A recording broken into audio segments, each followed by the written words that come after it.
나쁜 마음을 도려내는 칼. 우리 한국인들에게 이 장도는 그 안에 충효의의 지조, 그 좋은 정신이 담겨 있습니다.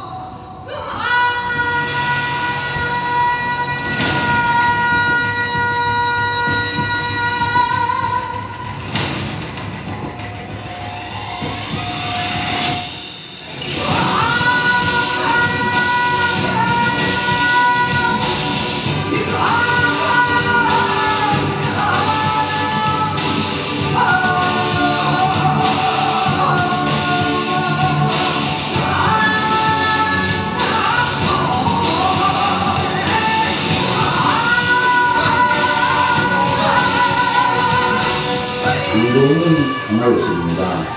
저는 한쪽을 소화할 수가 없어요. 칼날 쪽, 칼자루 칼집이 있어야 됩니다. 그러면 이 칼자루 칼집을 갖다가 조화로 꾸며지는 것은 또 장식입니다.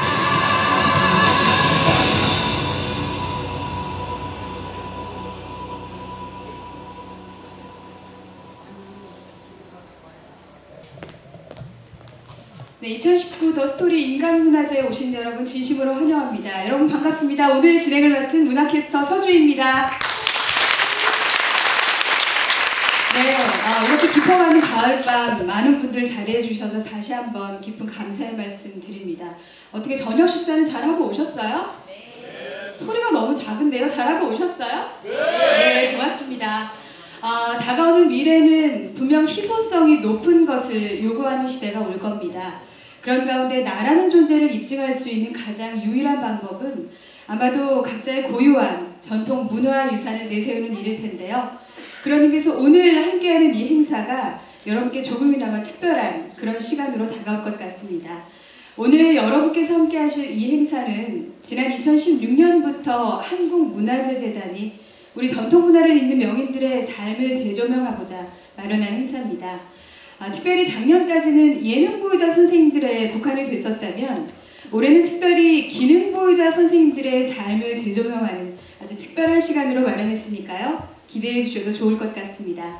자, 오늘의 주인공은 앞서 영상에서도 잠깐 만나보셨죠? 네, 정말 이 시대를 살아가는데 본보기가 될 만한 분임에는 틀림이 없는 것 같습니다. 인생의 반평생을 하나의 가치를 갖고 가업을 잇는다는 일념 하나로 살아오신 분인데요. 여러분, 국가무형문화재 제60호 장도장 박종근 선생님을 뜨거운 박수로 맞이해 주시기 바랍니다. 어서 오십시오. 계속 박수 쳐주세요, 선생님. 네, 고맙습니다. 자, 선생님도 생소하실 거고 저도 지난날 카메라 가방 하나 메고 광양으로 제가 인터뷰하러 갔던 그때의 그 설레임이 지금 문득 떠오르는데요. 아마 제가 늘 이야기하는 얘기입니다만 수당, 우리 기능보유자 선생님들은 손으로 대화를 하면서 살아오신 분들이 많기 때문에 선생님, 오늘 이렇게 여러 대중들과 함께하는 오늘 이 시간 좀 특별한 의미로 다가오실 것 같은데 어떠세요? 전에 상당히 오래 했어요. 네. 오늘부로 저 직업 장인 안 하고 연예인을 해요. 진짜? 아니 어느 날, 네. 제가 한 달 됐어요. 이제, 네. 이제 이게 사실 한 달뿐이 안 됐는데 우리 그 재단의 그 이사장님이 전화가 왔습니다. 네. 어디시냐고. 그래서 광양인데요. 당장 보고 싶대요. 만나서 긴이 할 이야기가 있대. 네. 그래서 그냥 저기 광양이니까 전화해라. 그러니까 그래서 형 나하고 저기 한번 일 한번 합시다. 네. 무슨 일? 지금까지 예능만 지금까지 공연을 했는데 장인도 네. 이 자리에서 우리 전통 문화를 그럼요. 우리 기능도 알 수 있어야 될 거 아니냐. 이렇게 박수 한번 주셔야 됩니다. 네. 박수 이거예요. 일만 하면 더 좋은 게 아니라 우리 무슨 일만 하는 사람이냐. 그럼요. 우리 문화도 입으로도 털 수 있고 맞습니다. 우리 대중들하고 소통할 수 있는 네. 그런 기회를 갖자. 네. 그래서 두 말 안 했습니다. 오케이 합시다. 콜. 그래가지고 이 자리에 섰는데 우리 재단장님께 자리 계시네요. 감사합니다. 네, 오늘 무형문화재 한국문화재 이끌고계시는 수장이시죠. 김옥선 이사님 자리해 주셨고요. 제가 알기로 우리 박종훈 선생님 우리 그 문화재계 또 아이돌이시잖아요. 아직 임플란트 안 하셨잖아. 네, 아직 임플란트 안 하셨잖아요. 제일 아이돌이시거든요. 맞죠, 선생님? 그렇죠. 네. 자, 오늘 아이돌인 우리 박종훈 선생님과 함께 좀 더 진지한 이야기는 앉아서 이야기 진행하도록 하겠습니다. 선생님 자리로 가실까요? 네. 오늘의 주인공 박종훈 선생님께서도 아버지의 뒤를 이어서 장도장의 길을 걷고 계시잖아요. 선생님. 힘겨운 일이 많으셨었죠. 아버님 이야기 조금 먼저 들려주실까요? 네. 이제 아버지는 이제 이거 광양 제가 지금 7대째 살고 있습니다. 광양에서. 네. 그리고 이제 아버지께서는 7남매였어요. 3남 4女의 막내로 태어나셨어요. 근데 저는 지금 상당히 그 기억 속에 아버지 말씀 중에서 아버지 기억 속에서 태어날 때 걷지를 못했습니다. 네. 3살 때까지. 아버님이. 예, 그래고는 버릴라 했어요. 부모님께서 할아버지 할머니죠. 네. 사랑을 못하니까. 근데 그때 부모님들이 그걸 말려가지고 저희들이 업고 키우겠다 했고는 3살까지 업고 키웠던 거죠. 네. 안 버리고. 그때 버린다는 의미는 아시죠? 예, 지금의 아버지가 저를 낳을 수 있는 제 자리 이 자리에 있게끔 하신 분인데 그때부터 이제 아버지께서는 학교 소학교 다니면서도 네. 공부를 싫어했어요. 아버님이. 예, 공부를 싫어하셔가지고는 항상 학교만 파하면은 책보따리 떠내놓고 앞에 건너 네. 앞에 장도장이 있었어요. 장도장. 예, 장희선 선생이라고 계신데 네. 아버지의 스승입니다. 네, 장희선 선생님. 예, 예. 네. 그 스승님한테 가서 구경하고 놀고 한 것이 소학교 졸업하고 나서 바로 그분 제 문화에 들어간 거죠. 네. 그때 또 역시 집안이 좀 살만하니까 부모님은 학교 지나가길 바랬죠. 근데 아버지는 그때 학교 안 다니고 기술 배우겠다. 내 좋아하는 일. 그게 이제 아버지는 장도의 어떤 시작점이었던 거죠. 네. 저기 여러분 영상 보이시죠? 아버님과 선생님 그 모습이 보이시는데 선생님 저 때가 20대 때.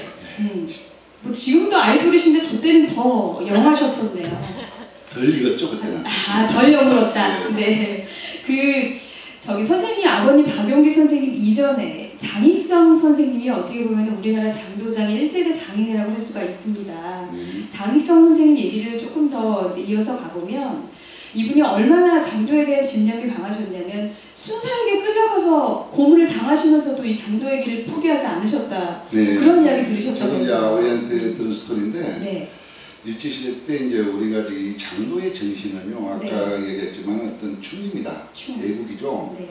그런 정신들, 좋은 정신들 갖다가 우리 문화를 갖다 마사 차원에서 일본인들이 장도를 못 만들게 했습니다. 못 만들게 했었죠. 네. 그리고 또 그 장도를 만든 데 들어가는 공적인 물자가 철하고 뭐 금은 귀한 것들이 네. 들어가기 때문에 사실 그런 것도 이제 막았던 이유가 된 거죠. 하지만은 그 선생님은 정말 얻어 터져가면서 끝까지 이어오신 네. 분이고 아버지를 갖다가 키우신 분이죠. 네. 네. 그럼 장희선 선생님 뒤를 이어서 박종훈 선생님의 아버님 박용기 선생님이 그거를 이어받으셨고 또 지금 박종훈 선생님이 이 자리에 함께하고 계신데 무엇보다 아마 여기 계신 분들 많이 공감하실 겁니다. 무엇보다 그 옛날에는 이 손기술을 가진 장인들이 직업을 천시하는 시대였기 때문에 이런 말씀 드리기 조금 송구스럽습니다만 그 시절에는 선생님 그랬었잖아요. 그렇죠. 네, 그래서 박용기 선생님 그 윗대, 그 1대 윗분들의 어떤 계보가 없어서 이 길을 걷는데 정말 알 수 없는 그런 상황도 왔었고 많은 힘든 시절을 보내셨다고 알고 있습니다.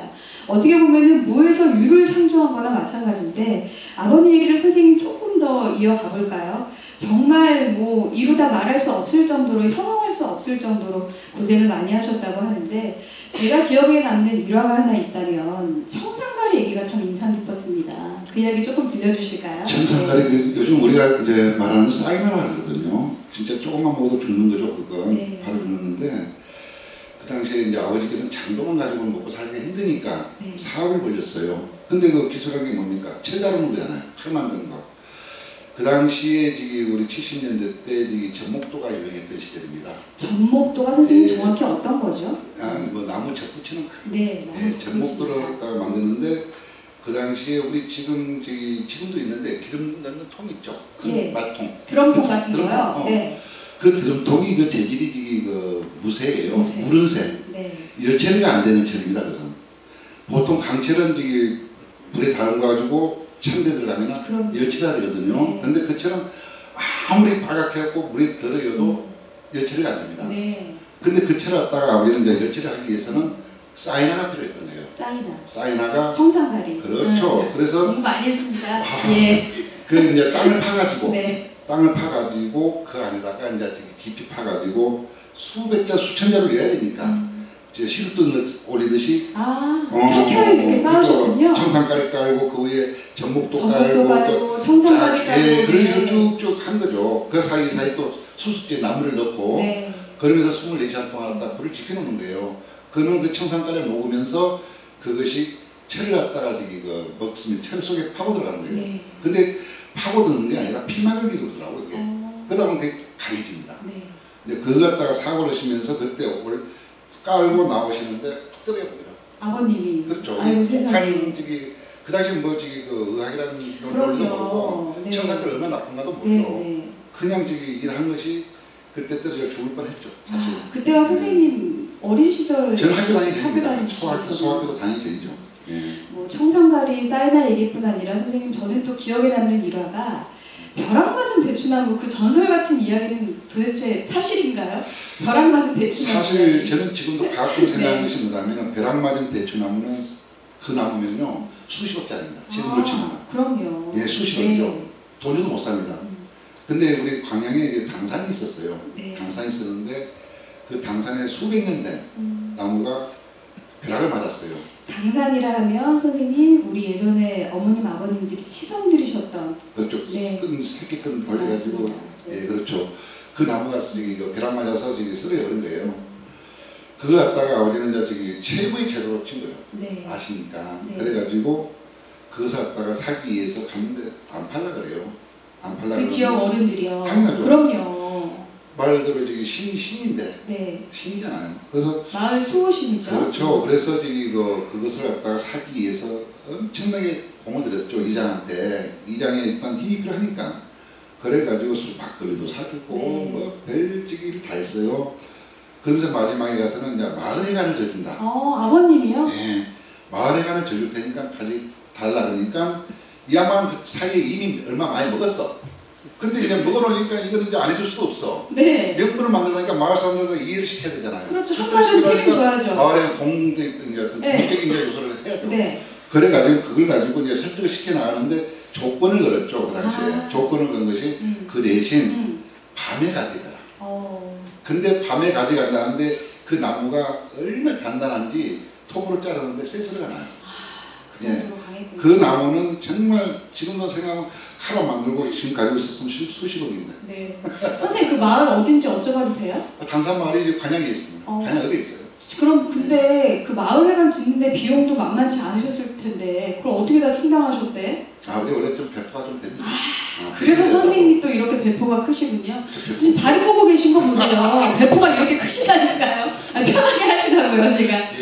네, 정말 그 홀로 외로움과 싸워야 했던 우리 박용기 아버님뿐 아니라 우리 박정훈 선생님 하면 어머니 얘기를 또 우리가 빼놓을 수가 없어요. 어머님의 고생도 정말 이만저만이 아니셨다고 하는데 제가 또 살짝 선생님 감수성을 건드린 건가? 이 어머니 얘기만 나와도 이렇게 눈시울이 붉어지신 일을 어째요? 괜찮아요. 네. 저는 아니 사실 저는 그렇습니다.